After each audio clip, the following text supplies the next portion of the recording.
নমস্কার বন্ধুরা, কেমন আছেন সবাই? আমার বাড়ির গল্পগাথাতে আপনাদের স্বাগত জানাই। আজকে আমি এই ভিডিওটা রান্নাঘর থেকেই শুরু করলাম। চাল বের করে নিচ্ছি ভাত বসাবো বলে। আর আজকে কি বলবো, আমার কর্তাবাবুর শরীরটা খুবই খারাপ, আজকে একটু বেশি খারাপ হয়ে গেছে। তো সে সারাদিন বেচারা শুয়েই আছে। চাল নিয়ে নিয়েছি, এবারে ধুয়ে নেবো চালটা, ভাতটা বসিয়ে দেবো।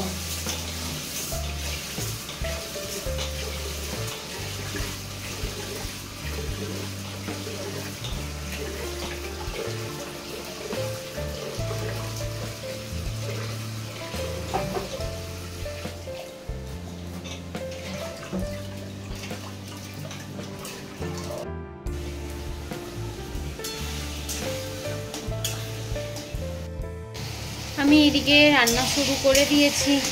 আজকে আবার সেই কচুর শাক করছি। আচ্ছা, আর এদিকে ভাত বসিয়ে দিয়েছি। এদিকে হচ্ছে ছোলা দিয়ে কচুর শাক। তো জানেনই আমার ছেলে হচ্ছে কচুর শাকের ফ্যান, তো সেই কারণেই বানিয়ে নিচ্ছি কচুর শাক। আর করব মাছের ঝাল, পেঁয়াজ আদা রসুন এই দিয়ে করব মাছের ঝাল, কারণ ঝোল খেয়ে খেয়ে ওর মুখের ভালো লাগবে, মুখটা খারাপ তো ওই জন্য কর্তাবাবুর জন্য ওইটা করে নেব। তো এই দুটোই হবে আজকে। আর হ্যাঁ, কালকের পোস্ত আর ডাল আছে, রাতে করেছিলাম, তো সেইটা আছে, এইগুলো দিয়ে হয়ে যাবে। আর একটু বেশি করেই করে নিচ্ছি যাতে না রাত্রেবেলায় করতে হয়। তো রাত্রেবেলায় একটু সুযোগ পেলে আর ওই ইউটিউবের বা এই রিলসগুলো বানাতে পারি, আর না হলে হয় না, এত কাজ থেকে যায়, হয় না। যে সাইকেলটা কি তুলে দিয়েছিলি? তাতান নিতে গেছিল ওষুধ। কে ফোন করছে বাবা? তাতান নিতে গেছিল ওষুধ, আমাদের সবার ওষুধ নিয়ে এসছে। আচ্ছা, কি কি এনেছে দেখাই।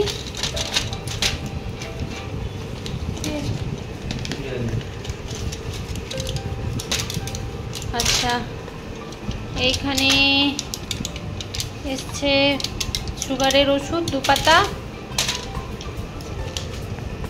আর এইদিকে নিয়ে এসছে আমার ওষুধ, আমার কাশির ওষুধ। আমার আবার কাশি শুরু হয়েছে, তাই জন্যে আমার কাশির ওষুধ। তো আমাদের ওষুধের মাস কাবারি হয়ে গেছে।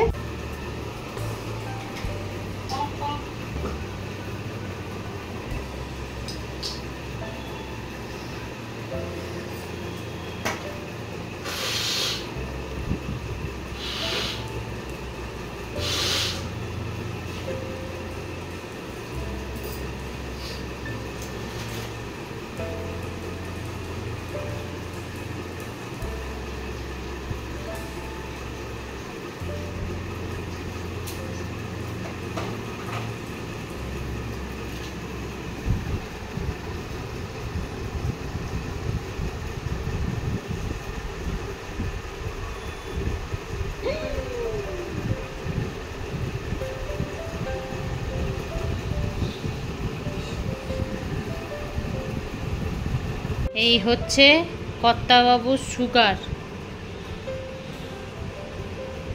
আর তার শরীরটারও অবস্থা একবার দেখুন। আজকে আর এনার্জি নেই, 2 দিন ধরে একদম এনার্জি নেই, ধুঁকছে বেচারা, কিছু খেতেও ইচ্ছা নেই। শুধু কি ভাল লাগছে গো শুতে? শুতেও ভাল লাগছে না?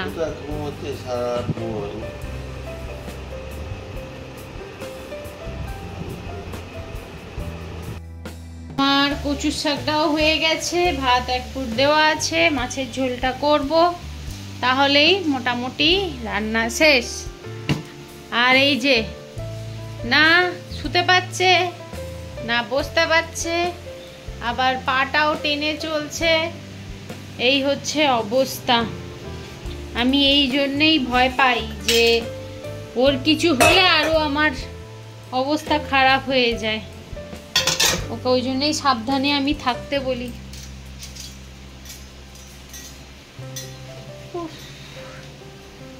দেখেছেন কেমন পা টেনে টেনে চলছে, চলতেই পারছে না। এমনি তো আপনারা জানেনই প্যারালাইসিসে একটা পা টেনেই চলে, তো এরকম শরীর খারাপ হলে আরোই হাঁটতে চলতে আরোই অসুবিধা হয়।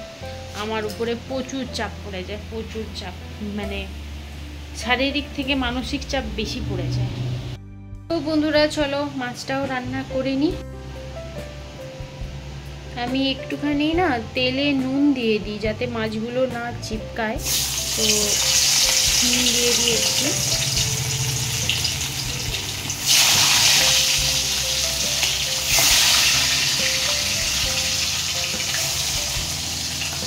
মাছগুলো ভালো করে ভেজে নেব।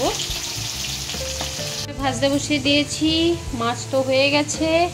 চলো আমি একটু জল খেয়ে নিই, প্রচুর জল তেষ্টা। কর্তাবাবুর মুখ ছাড়ানো মাছের ঝাল রেডি।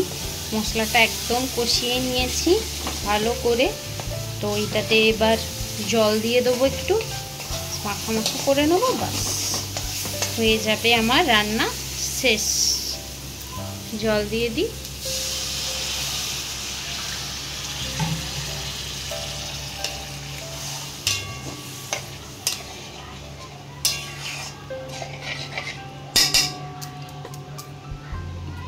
ঝোলটা ফুটে উঠলে মাছগুলো দিয়ে দেবো।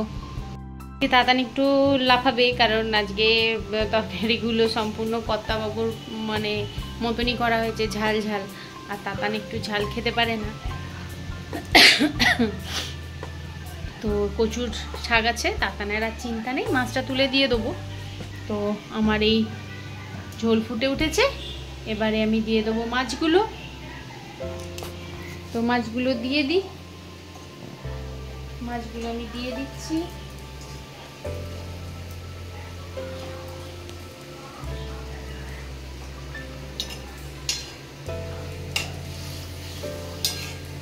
একটু ঝোল রাখবো, নাহলে ভাতটা মেখে খাবে কি করে। তাহলে আমার রান্না কমপ্লিট।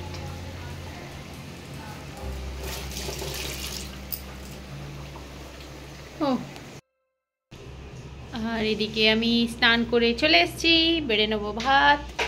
তাতান ভাতটা আজকে তুই বাড়বি? ভাতটা আজকে তুই বাড়বি? ওটা 12টা থালায় হবে কিনা বলতে পারছি না। কেন? এটা কি চুল আছিস রে? ওটা সুপারম্যান। বাবা বিশাল ব্যাপার। আজকে তো বন্ধুরা জানেই আমাদের কি হয়েছে, মাছ কচুর শাক। আচ্ছা এখানে আছে কালকে পুত্ত, আলু পুত্ত আর ডাল। চল নিয়ে যাই। ঝড় জল বৃষ্টি যাই হোক না কেন, তাতানের স্কুল টিউশন খেলা এগুলো একদমই বন্ধ করতে চায় না। ঘরে বসে থেকে মামাম কি করব, ওর থেকে ভালো পড়তে চলে যাই। তো যাই হোক, তাতানো এদিকে পড়তে চলে গেল, আমিও আর ভিডিওটা বিশেষ বড় করছি না। তো আপনারা সবাই ভালো থাকবেন, সুস্থ থাকবেন। আমি ভিডিওটা এখানেই শেষ করছি। আমার ভিডিও যদি আপনাদের ভালো লেগে থাকে লাইক কমেন্ট আর সাবস্ক্রাইব করবেন। আর যদি কোথাও ভুল করে থাকি আমাকে তাহলে ক্ষমা করবেন। সবাই ভালো থাকবেন, সুস্থ থাকবেন।